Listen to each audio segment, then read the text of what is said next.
Welcome to the Type S Garage. I'm Isaac, and today we're going to look at the Elevate 5-inch dual color flood cube light. This cube light features 2,340 raw lumens. It's IP67 dust and waterproof rated. These lights include amber LEDs and are DOT compliant when installed appropriately. Visit typesauto.com for compliance information. Before you start your install, we always recommend that you diagram where you want to lay out your wires, where you want to attach any relays or fuses, and where to connect your wires to secure them in your engine bay. Also, before installing, you need to be mindful of how many amps that your lights will draw. When installing any type of wiring inside your engine bay, we always recommend that you stay away from moving parts and sources of heat. Cable ties are also great for securing your wires out of the way. This is how you wire your Elevate 5-inch dual color flood cube light. Before attaching your lights to the wiring harness, let's review the pigtail that comes with our off-road lights. You'll notice there's 4 different wires attached to this pigtail.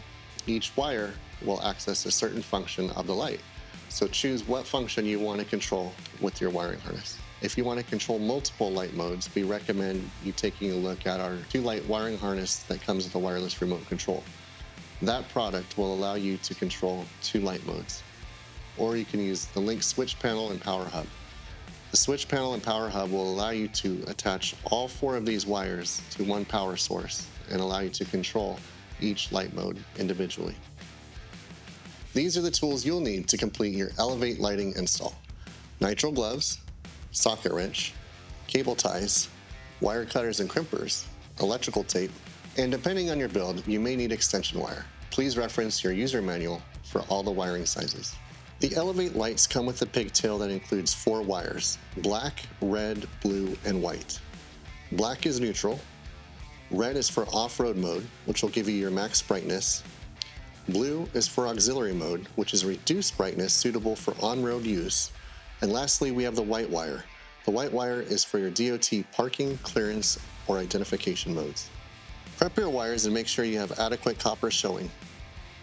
These wires are going to have to go into a male spade connector. Insert the sleeve first, and then connect the male spade connector. Make sure you crimp tightly so that the wire stays secure to the spade connector. Crimp the male spade connectors to the light modes you want to control. Once you've attached the spade connectors to the desired light modes, you're ready to connect to our wiring harness. Connect the male spade connector to the female spade connector that's on your wiring harness. After you crimp on your spade connectors, you can cover the exposed wire with some electrical tape to protect your pigtail from any moisture or dust. Once connected, you're ready to test for power. Now that you have your light connected to the harness, it's time to test the rocker switch. When the light is on, you'll see an LED indicator on the rocker switch. You're good to go. We wired the Elevate 5-inch dual color flood cube light to do 2 different modes. First, we did the DOT clearance mode.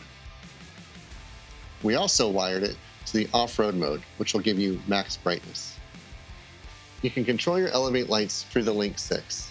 The Link 6 will allow you to control the lights through the keypad inside the vehicle, on your phone through the Type S LED app, or with Apple CarPlay or Android Auto.